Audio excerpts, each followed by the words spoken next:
Professor صاحب یہ تعلیم سے ریلیٹڈ پروگرام ہے اور ہم یہ چاہتے ہیں کہ جو بھی مہمان آتے ہیں وہ ہمارے نوجوانوں کو بتائیں کہ آج سے پہلے تعلیم کا معیار کیا تھا. اگر ہم آج سے کمپیریزن کریں تو آپ یہ بتائیے گا کہ آپ کے ہاں کیسا ماحول تھا اسکول سے، کالج میں، یونیورسٹی میں؟ جی، میں نے مڈل اسکول تک تعلیم حاصل کی ہے ضلع گجرات میں کھاریاں کینٹ کے قریب ایک جگہ ہے جنڈا والا، تو وہاں میں نے مڈل اور پرائمری کیا اور مڈل کیا. گھر سے کوئی 1 کلومیٹر دور تھا، ہم بچے پیدل ہی جاتے تھے، پیدل ہی آ جاتے تھے. تو اس کی جو چیزیں مجھے اچھی لگی ہیں یا میری یادداشت میں ہیں، ان میں سے ایک یہ ہے کہ جب ہم 8ویں کا امتحان دے رہے تھے، بورڈ کا امتحان ہوتا تھا، تو 2 مہینے پہلے ہمارے جو کلاس انچارج تھے انہوں نے کہا جی کہ آپ رات بھی رہائی کریں گے. اچھا، رات بھی اسکول میں رہیں گے. تو ہم دوپہر میں چھٹی کر کے جاتے تھے، گھر سے کھانا کھا کے آ جاتے تھے. تو اس میں یہ کوئی تصور نہیں تھا کہ ٹیوشن ہے، اچھا، یا کوئی پیسے دینے یا لینے ہیں، اچھا، فری ہو رہا تھا. اچھا، اور استاد کی بس ایک ہی خواہش تھی کہ بچے میرے لائق ہوں اور اچھے نمبروں سے پاس ہو جائیں. تو ہمیں وہ دن کو بھی پڑھاتے تھے، رات کو بھی پڑھاتے تھے، اچھا، اور پھر صبح اٹھ کے دوبارہ بھی شروع ہو جاتے تھے کلاس لگنے سے پہلے. تو یہ جو اخلاص ہے یعنی اور طلباء کی خیرخواہی ہے، میں یہ سمجھتا ہوں، اور کسی ٹیوشن کا کوئی تصور نہیں تھا، نہ کبھی کسی نے مانگی نہ کسی نے دی، تو یہ ذہنی نہیں تھا. تو استاد کی خواہش یہ ہوتی تھی کہ بچے لائق ہو جائیں، ذہین ہو جائیں اور تعلیم میں آگے نکل جائیں. مجھے اچھی طرح یاد ہے جب میں میٹرک میں گیا، اور میٹرک ہمارا کھاریاں ایک ہمارے قریب جگہ تھی، تحصیل ہے آج بھی. تو وہاں ایک دن میں اسکول سے آ رہا تھا، بچے میرے ساتھ تھے، تو رستے میں وہ مڈل اسکول کے ایک ٹیچر جو سائیکل پر اسکول سے آ رہے تھے، وہ مجھے مل گئے. ہم نے ان کو، جیسا کہ اس وقت طالب علموں کی آتی، ہم نے زور سے سلام کیا ان کو. وہ سائیکل روک لی انہوں نے، اور دوپہر کا وقت تھا، گرمی بہت شدید تھی، غالباً جون جولائی کا موسم تھا. تو مجھے نام اچھی طرح ان کا یاد ہے، فیض محمد نام تھا ان کا. جی ہاں. تو وہ پوچھے بیٹا کیا حال ہے، ادھر ادھر کی باتیں کی. تو اس کے بعد سے نا انہوں نے دیکھا کہ چھتری وتری ہمارے پاس ہے کوئی نہیں اور گرمی بڑی تیز ہے. تو آسمان کی طرف انہوں نے 1 منٹ دیکھا اور کہنے لگے اللہ میاں ان بچوں کے لیے کوئی آسانی فرما. تو یقین کریں مجھے ظاہر ہے اس میں مبالغہ کرنے کی کوئی ضرورت نہیں ہے، جبکہ میں عربی اسلامیات کا پروفیسر ہوں اور ساری زندگی دین کا پڑھایا اور سب کچھ کیا ہے، تو مجھے اس میں جھوٹ بولنے کی ضرورت نہیں ہے. لیکن میں حیران ہوا، چند منٹ کے اندر بادل آ گئے. اچھا، واہ واہ. تو میں سمجھتا ہوں کہ استاد جو ہے، اچھا اسی طریقے سے یہ ماسٹر فیض محمد صاحب کی بات ہے، جب میں مڈل کیا، امتحان دے لیا بورڈ کا، تو ایک دن میں کسی کام سے اسکول گیا، تو یہ لائبریری کے انچارج تھے. اچھا. مجھے کہنے لگے کیا کرتے ہو آج کل؟ میں نے کہا جی کوئی کام نہیں کرنے کو، مڈل کا امتحان دے دیا، اب نتیجہ نکلے گا تو داخلہ لیں گے کہیں. کہتے ہیں اچھا میرے ساتھ آؤ. اچھا. مجھے لے گئے، اور کوئی لائبریری کے لیے کمرہ بھی نہیں تھا، ایک کمرہ تھا جس میں کچھ 4 5 7 الماریاں تھیں پڑی. کچھ نہ الماریوں میں چھان پٹک کرتے رہے، دیکھتے رہے. تو مجھے انہوں نے کوئی چیز، کتابیں پڑھنے کے لیے دی. مجھے اچھی طرح یاد ہے، میں اس وقت بالکل بچہ تھا اور آہستہ آہستہ سمجھ آ رہی تھی دنیا کی. تو انہوں نے مجھے اس زمانے میں نسیم اجادی کے ناول دیے پڑھنے کے. ہاں جی. تو اسی طریقے سے جب میں میٹرک میں گیا تو ہمارے ایک استاد تھے، اللہ ان کو جنت نصیب کرے، تو وہ ایک دن مجھے کہنے لگے کیا پڑھ رہے ہو آج کل؟ ان کا بیٹا بھی میرے ساتھ پڑھتا تھا اور میں الحمدللہ کلاس کے اچھے لائق لڑکوں میں تھا. تو کہنے لگے یہ چھوڑو فضول چیزیں، میں تمہیں اچھی چیز پڑھنے کو دیتا ہوں. اچھا. تو انہوں نے مجھے 10ویں میں مولانا ابوالکلام آزاد کی غبار خاطر دی. یہ انہوں نے مجھے 10ویں میں پڑھائی. اچھا، بڑی بات. تو مطلب یہ کہ اساتذہ کی جو خواہش یہ ہوتی ہے، اس زمانے کے اساتذہ کی یہ خواہش ہوتی تھی کہ یعنی بچوں کے لیے، جس کو آج ہم گرومنگ کہتے ہیں، تربیت کہتے ہیں، ہمارے ہاں قرآنی اصطلاح کریں تو تزکیہ کہتے ہیں. تو اس وقت اساتذہ کی صرف یہ خواہش نہیں ہوتی تھی کہ بچے پڑھ جائیں اور امتحان نمبر لے لیں، بلکہ وہ طلبہ کی تربیت بھی اور ان کے کردار پیش نظر ہوتی سازی تھی، بھی کردار سازی ان کے ساتھ ہوتی یعنی تھی۔ اس زمانے میں دین بھی سکھانے کی کوشش، نماز روزے کی بھی تلقین کم ہوتی از کم تھی، ویلیوز جو ضرور جو سکھاتے تھے۔ تو اس لیے میں سمجھتا ہوں کہ اسی طریقے سے جب میں میٹرک کے بعد میں انٹر کامرس میں گیا، تو اب آپ نے پوچھی ہیں تو زندگی کی پرانی باتیں یاد آ رہی ہیں، تعلیم یہ سنہری دور تھا، اس کو یاد کریں بالکل۔ تو میں نے انٹر کامرس کیا تو ذرا مجھے جاب کی تلاش تھی، گھر میں ماحول ایسا تھا کہ آئی ہیڈ ٹو ارن سم تھنگ۔ تو جہاں ڈیم بنا ہے نا، اس وقت ڈیم نہیں بنا تھا، وہ ری ایبلیٹیشن کا کچھ کام ہو رہا تھا آبادی کا، تو مجھے وہاں اس میں ہم اپلائی کر دیا، کچھ اور دوستوں نے کیا، تو دوسرے دوستوں نے کچھ 2 گروپ ہوتے تھے اس وقت انٹر کامرس میں، ٹائپ بک کیپنگ کا، اکاؤنٹس کا، اور دوسرا شارٹ ہینڈ کا۔ تو میں گیا، جا کے ٹیسٹ دے کے آ گیا، واپس آ گئے۔ کیا پوسٹ کیا تھی؟ اسٹینوگرافر کی۔ اچھا۔ تو وہ کہنے لگے کہ کچھ دن بعد مجھے، کوئی 2 ہفتے بعد مجھے اپائنٹمنٹ لیٹر مل گیا۔ اچھا، آپ کو ٹائپ شارٹ ہینڈ آتی تھی؟ وہ پڑھی نا، انٹر کامرس میں پڑھی، آئی کام میں پڑھی۔ اچھا، تو میں جب وہاں گیا تو ان کے جو ایڈمن آفیسر تھے، اب بھی مجھے شکل ان کی یاد آ رہی ہے، چھوٹے قد کے تھے، داڑھی بڑی تھی اور پینٹ کوٹ پہنے ہوئے تھے۔ تو ہم لوگ وہاں بیٹھے تھے کمرے میں، فارمیلٹیز پور کر رہے تھے، فارم پر کرو، جوائننگ دو، یہ کرو۔ کہنے لگے تم میں سے امین کون ہے؟ محمد امین کس کا نام ہے؟ میں کھڑا ہو گیا، میں نے کہا میرا نام ہے۔ اچھا، جو ہمارے آئی کام کے پرنسپل تھے، اس کو اس وقت یہ ایوب خان کا زمانہ تھا، اس کو کمرشل انسٹیٹیوٹ کہتے تھے۔ اب یہ اس 1 سال کو سی کام، 2 سال کو ڈی کام کہتے تھے، یہ آئی کام کا تصور بعد میں آیا۔ تو وہ مجھے کہنے لگے کہ تو ہمارے جو پرنسپل صاحب تھے، ان کا وہ شیرازی تھے، سید شیرازی نام تھا ان کا، اللہ جنت نصیب کرے۔ کہنے لگے شیرازی تمہارا کیا لگتا ہے؟ اچھا، میں نے کہا میرا تو کچھ نہیں لگتا۔ کہتا ہے اس نے میرا فون اکھاڑ مارا فون کر کر کے کہ کسی کو نوکری نہ ملے، امین کو نوکری ملنی چاہیے۔ اچھا، میں نے کہا جی آپ کی مہربانی۔ کہتا ہے نا میں بڑا سخت آدمی ہوں، یہ مہربانی والی بات نہیں ہے، 13 آدمیوں نے امتحان دیا تھا، تم کو میں نے اس لیے نہیں دیا کہ مجھے شیرازی کے فون آ رہے تھے، میں نے اس لیے دیا کہ you stood first among those 30۔ واہ، بڑی بات ہے۔ تو مطلب یہ ہے کہ یہ ابتدائی زندگی کے آپ کی پہلی ملازمت ایسے ہوئی؟ جی ایسے۔ تو تعلیم کے لیے پھر میں نے، عربی کا مجھے شوق تھا کہ عربی سیکھی جائے، دینی ماحول تھا گھر کا بھی، تو میں اسلامک اسٹڈیز میں آگے بڑھنا چاہتا تھا۔ تو میں نے BA کر لیا پرائیویٹ پنجاب یونیورسٹی سے، اور اس کے بعد میں نے ملازمت کے سلسلے میں مجھے 1 سال کے لیے مسقط جانا پڑا، وہاں سے میں نے اپلائی کر دیا ریاض یونیورسٹی میں، سعودی عرب میں، فار فردر اسٹڈیز، تو وہ میری سلیکشن ہو گئی۔ اچھا، ہاں، تو میں وہاں چلا گیا سعودی عرب میں، تو وہاں یونیورسٹی میں میں نے پہلے تو عربی جا کے اپنی ٹھیک کی، اور پھر ایک پوسٹ گریجویٹ ڈپلوما لیا، how to teach Arabic to non Arabs. یعنی آپ کو لکھنی اور بولنی بھی آ گئی؟ لکھنی بھی لکھنی بولنی زیادہ نہیں، وہ ایک آپ عربک میڈیم یونیورسٹی میں چلے جائیں گے تو پھر ظاہر ہے پھر آپ کو عربی بولنی بھی پڑتی تھی، لکھنی بھی پڑتی تھی، اسائنمنٹیں بھی دینی پڑتی تھی، ظاہر سب کچھ ہوتا ہے۔ تو اس میں یونیورسٹی میں اس وقت پیٹرو ڈالر کا زمانہ تھا، اور سعودی عرب کے پاس بھی پیسے تھے، تو وہ اسٹوڈنٹس کو فیملی ویزا بھی دے دیا کرتے تھے۔ اچھا، ہاں، تو I was able to get a family visa for that, مجھے انہوں نے میریڈ اسٹوڈنٹس کی اکاموڈیشن بھی دے دی، ٹکٹ بھی دیے۔ تو اس وقت وہاں یہ پاکستانی چینل وہاں نہیں ہوتے تھے، یہ ادھر ہے، پرانی بات کر رہا ہوں میں، یہ بات ہے کوئی، میں وہاں گیا تھا 76 میں۔ اچھا، جی ہاں، تو اس وقت وہ یعنی ہمیں تفریح کے لیے بھی اگر ٹی وی دیکھنا پڑتا تھا تو عربی پروگرام ہی دیکھنا پڑتا تھا۔ تو اس طریقے سے عربی میری اچھی ہو گئی الحمدللہ۔ تو وہاں میں نے ایم فل کیا اسلامک لا اینڈ جورسپروڈنس میں، یا اس یونیورسٹی سے۔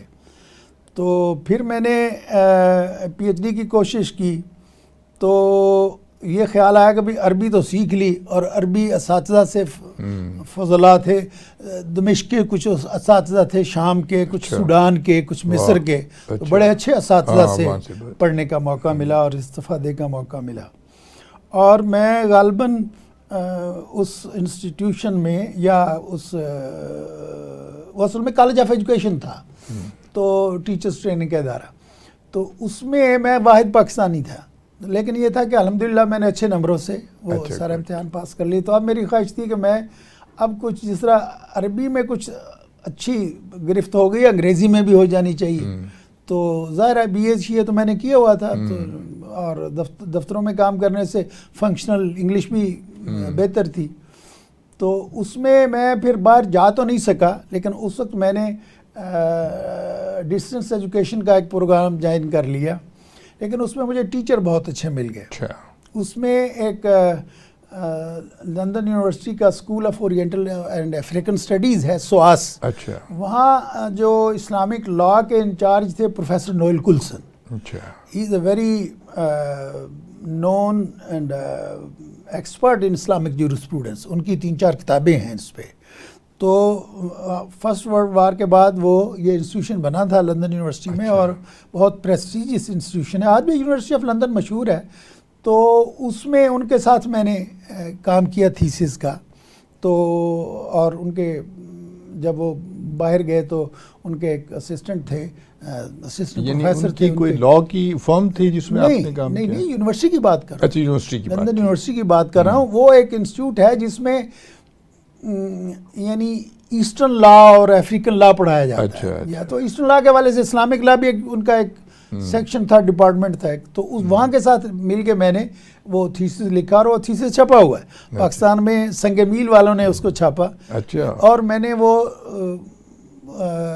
It was a field research in یہ ضیاء صاحب کے زمانے میں، how to Islamise the legal structure.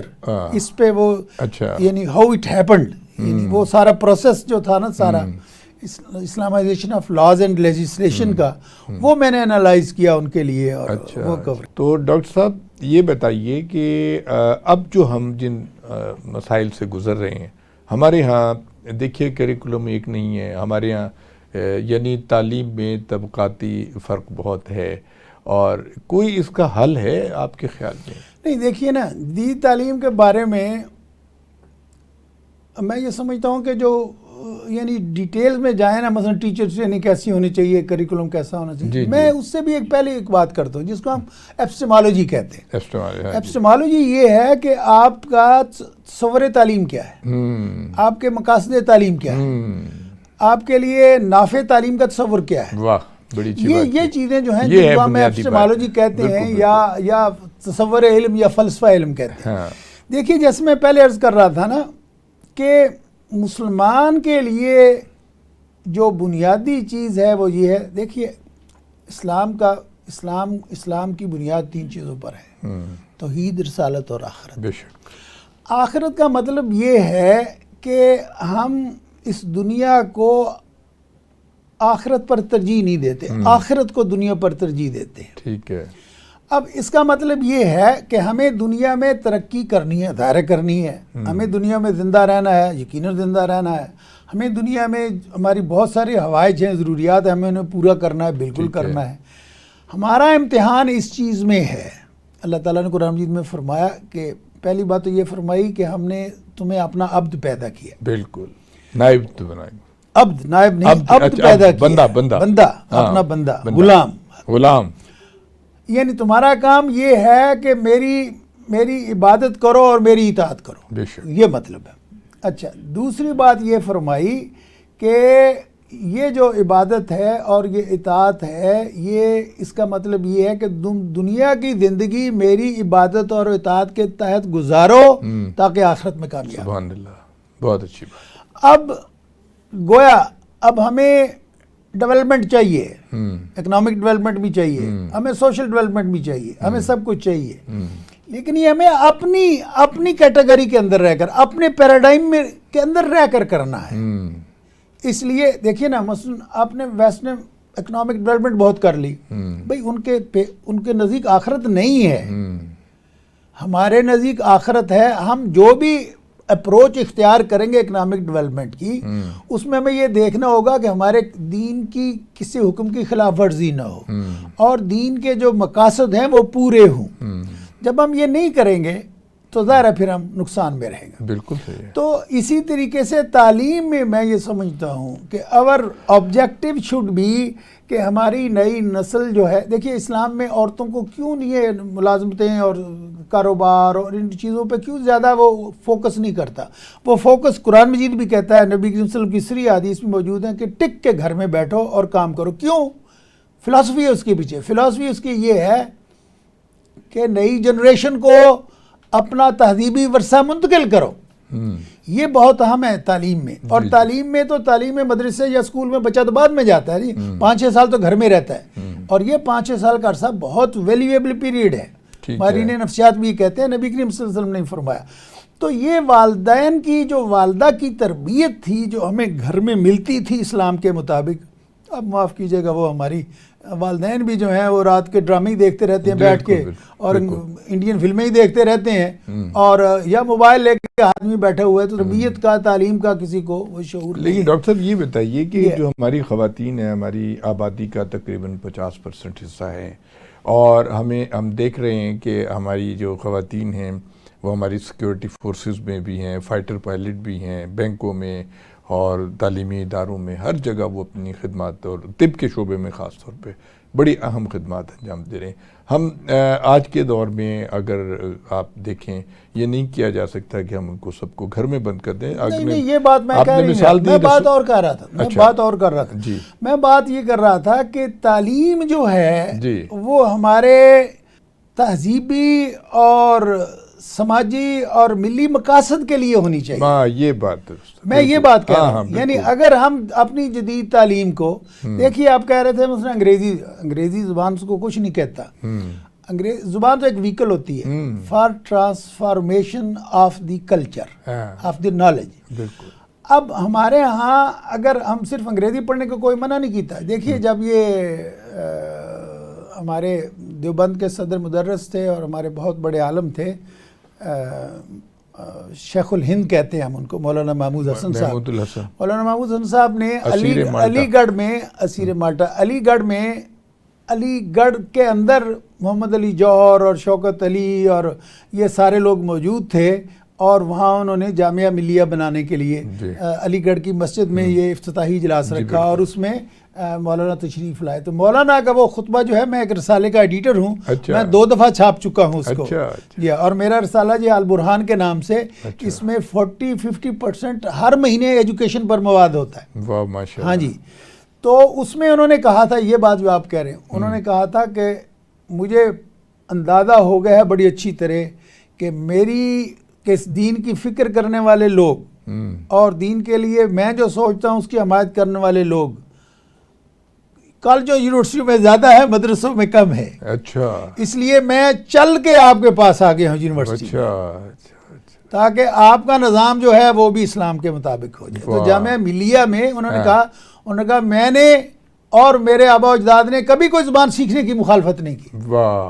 یہ ان کے خطبے میں بات. تو مراد یہ کہ بات انگریزی کی نہیں ہے, بات انگریزی کلچر کی ہے, بات انگریزی تہذیب اور تمدن کی ہے. ہمیں وہ سر پر سوار نہیں کرنا چاہیے. ہاں, فائدہ اس سے استفادہ کیا جا سکتا ہے محتاط انداز میں, لیکن ہمیں اپنی آئیڈینٹی کا تقاضا یہ ہے کہ ہمارا نظام تعلیم ہمارے آدرش کے مطابق, ہماری امنگوں کے مطابق, جس طرح کا آدمی اسلام تیار کرنا چاہتا ہے, اللہ تعالیٰ جس طرح کا مسلمان بنانا چاہتا ہے, وہ ہمیں ہمارے نظام تعلیم کو بنانا چاہیے. اچھا ڈاکٹر صاحب یہ فرمائیے کہ اب زمانہ بہت بدل گیا ہے, ٹیکنالوجی بہت ایڈوانس ہو گئی ہے, اور جیسے سوشل میڈیا ہے, یہ سوشل میڈیا جو ہے اس کو ہم ان مقاصد کے لیے استعمال کر سکتے ہیں جو اس کی طرف اشارہ فرمایا, لیکن اس کے بالکل الٹ ہو رہا ہے. ہماری نوجوان نسل کی جو تربیت اتنی بری ہو رہی ہے, اور اس میں ہماری مذہبی جماعتیں بھی شامل ہیں جو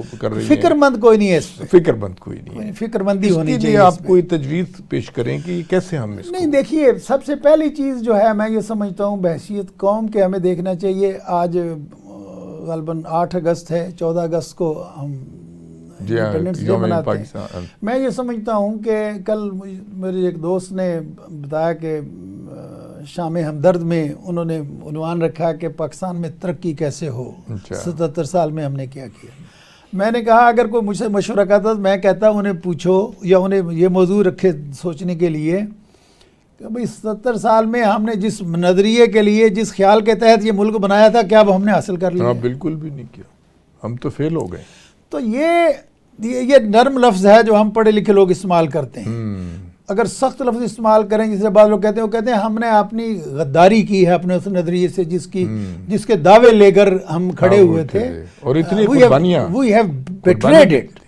لاکھوں لوگ شہید ہوئے جی، اس سے کوئی تحریک پاکستان میں عزتیں بچی عورتوں کی گئی ہیں، بہت مسلمانوں ہم کی، نے اس کے گھر بعد جلے ہیں، اور کیا کیا بڑا نقصان، بڑی قربانیاں دی ہیں اس قوم نے۔ اور افسوس اس بات کا ہے کہ ہم نے بحثیت مجموعی اس کا پاس نہیں کی۔ خواتین و حضرات، آپ نے پروفیسر ڈاکٹر محمد امین صاحب کی بہت ہی خوبصورت گفتگو سنی، بڑی انفارمیٹیو باتیں کی انہوں نے، اور خاص طور پہ جو ان کے دل میں اسلام کے لیے ایک محبت پائی جاتی ہے، اور یہ جو اس معاشرے کو چاہتے ہیں کہ صحیح معنوں میں سماجی اور اسلامی لحاظ سے بالکل پرفیکٹ معاشرہ ہو، جو مقاصد حاصل کر سکے ہم جو تحریک پاکستان کے تھے۔